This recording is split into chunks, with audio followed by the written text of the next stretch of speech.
Good Monday. I'm Chris Fote. This is Monday Morning Jolt. Let's get started. Sharon?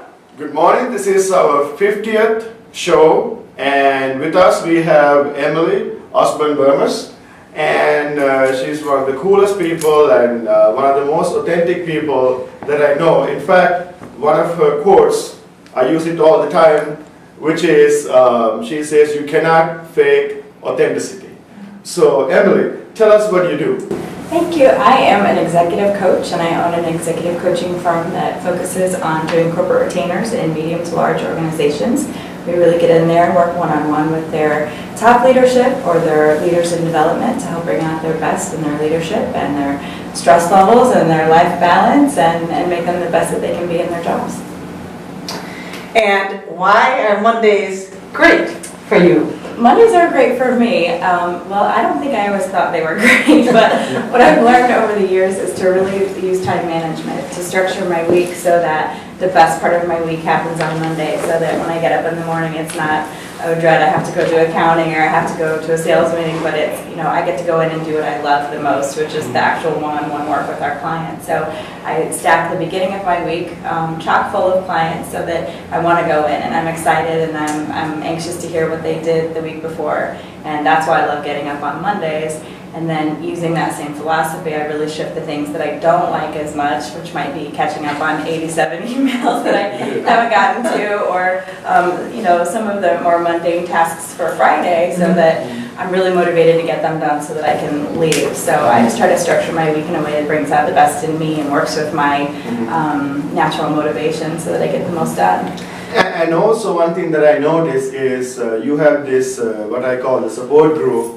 Even when you are stressed, you can put something on Facebook, they will give positive feedback, and they are mostly like for the good side. Yeah, I do try to use humor. I love to laugh. I think I have the funniest friends in the world. Yeah. And so I do use Facebook as sort of a de-stressor, post a funny video or post something, silly, or that I'm so frustrated, or I don't know, so that my friends can respond. And then we can all sort of laugh about life stresses, and I think humor makes everything better. That's for sure. Yeah. Now, do you have any rituals or anything you work out first thing in the morning? Or you just plan your week and make sure that you have it stacked the way it will make a positive impact on you? I do. I'm not a morning person, so I really admire people that can get up and work out in the morning and have those kinds of rituals. But for me, a cup of coffee in my hand and getting the kids out the door and getting them to school. I think the only ritual I have maybe that includes that is we do a lot of singing and dancing in the car. So that's sort of our way of sort of getting them perked up, and we crank up the tunes and we have our little dances, and that just, I don't know, puts you in a good mood, and kids put me in a good mood, and that's sort of our ritual. But yeah, I hope no one really notices who we are in the car, but that's how we get to school and how we get to work. We have a long commute, you have to make the best of it. So I know you are a coach, so you might be the perfect person for this question. What kind of advice, like a simple advice that you can give other businesses? Other businesses or the people that are running them? Either way, like so our audience who's watching this, what kind of advice that you can give as like a business owner and a coach? For me, I think, at least it's my philosophy that I try to live by, and I try and encourage other people to really embrace fear and to be willing to do the things that they're afraid of. And so the sort of credo that I have is if I have an opportunity or I hear something that I might be able to do and it scares me, I commit to it and I go for it. And it has really stretched me from someone who was very shy and everything intimidated me and everything made me nervous to now I can handle a lot more, and it takes a lot more to rattle me. So I think if you do that, you're more likely to stretch and grow into your potential. But if we walk around sort of avoiding fear or not taking risks, I think we're not as likely to figure out what our potential really is. Yeah, so that's really true. That's a great observation, a great summary, I think. Because people hold themselves back from accomplishing. Absolutely. It's not anything else, they usually hold themselves back. They do. And it's one of the things I think I didn't anticipate about the population that we work with in our process is that you would assume they would be really sort of going out there, but most people undersell themselves. Most people don't realize what they're capable of, and most people when they're setting out their vision or their goals, they can be pushed to do more and go further, and they do. So if you had to, do you have a certain philosophy or adage that you could summarize how you live your life and run your business? if it scares me, I do it. That's great. And That's it. great. And what scared me 10 years ago would be to go to a networking event. That would scare me 10 years ago, or public speaking scares me. So I do a lot of it. So anything, writing the column and putting my ideas out there and feeling that sense of vulnerability scares me. So I do it all. I do it all. That's wonderful. So superpowers. If you could choose one. I would fly. I would fly. I've always, even since I was a little girl, in my dreams, I can always fly, and I think it's fantastic. So, the closest thing I found to being able to fly is horses and jumping horses and really, going as fast as we can across the field. It feels a lot like flying, but I think if I could actually fly without the horse, that would be fantastic. I would love it. It would scare me, though. But I would love But you do what you fear, so That's right. That's right. Astral projection. Right. You figure out how to do that. And then a lot of people know you well, but what is something even those who know you are the closest to you, your best friends, your family, what's something they don't know about you? Oh gosh, I think my friends know me pretty well. Or that would surprise them?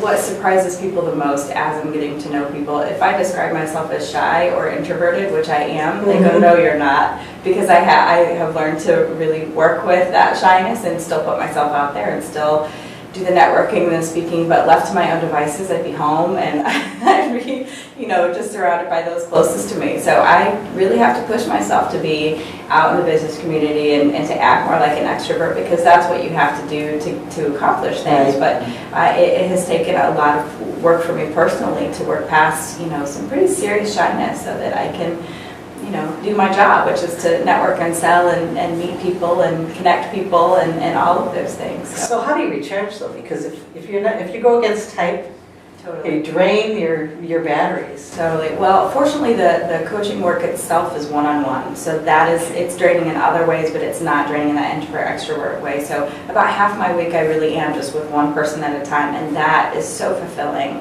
and so invigorating and energizing, and I'm so passionate about it that actually works for me. So I try to stagger the events that I know will drain me, the networking events, the speaking events, where I have to shake a lot of hands and meet a lot of people. Even though I love people, it is a drain for me. But that's why I spend a lot of time at the barn with the horses and with my children and just doing those kinds of activities so that my needs are met, and then I can go back out there the next day and do what I have to do. So I think for all people, learning to accomplish what you want to accomplish with the personality that you have and the strengths that you have. I'm not good at everything, and and I think that's part of the trick for being successful is figuring out what you want and then how you can authentically and genuinely achieve that without killing yourself in the process or having to pretend to be somebody else. Or I think that's the trick, and I think that's a lifelong journey for everybody. Yep, and also another question that I want to ask before we tell people how to get hold of you is your business is different from other coaches because you maintain like some uniform standards and not the uniforms that you wear, but in your business, right? Yeah. How have you differentiate yourself, because you keep receiving these successes where lots of other coaches are failing? Yeah, it is a tough industry, so to their credit, it is just a very difficult industry. The things that we've done to really set ourselves apart is, one, that the credentials are all really consistent. So we all have membership with the International Coach Federation. Our credentials are all the same, and they're all recognized by the International Coach Federation, which most coaches statistically are not. A lot of them are not even really trained. So we all have hundreds of hours worth of training, and we have to continue with our continuing education so that we can hold on to those credentials. So that's a piece of it. Our firm, we have 6 different coaches, but there's a consistency in the approach. We also put in a lot of assessment measures when we're working with a corporation. We're assessing the client at the beginning, and we're assessing them every 4 months on the same standards so that the organization can see this is what's coming out of that coaching process. So even while our work itself is very confidential, we can't disclose anything about the work that we're doing with that person. We do have measures in place that will measure the process that we're making with that client, and that organization gets that feedback so that they can see what's coming out of that. I mean, they'll see it anyway because they'll see the person changing, but they have data that they can measure. So I think those are the two pieces that organizations really appreciate, especially if they have, you know, a dozen people that are going through the coaching process. They need some way to measure what's happening Sure. with all of those Oh, yeah. different people. Yeah. So I think that's the way that we've really been able to differentiate ourselves. Beautiful. So how do people get hold of you to do business with you? The best way to get in touch with us would either be to call us, and that number in the office is 260-422-0746, or they can visit us on the web, and that web address is solsticecoach.com. All right. So we would like to thank Emily today for coming, and we are recording at Living Loud Studios downtown, and we would like to thank the audience, you. This is Monday Morning Jolt. Use it.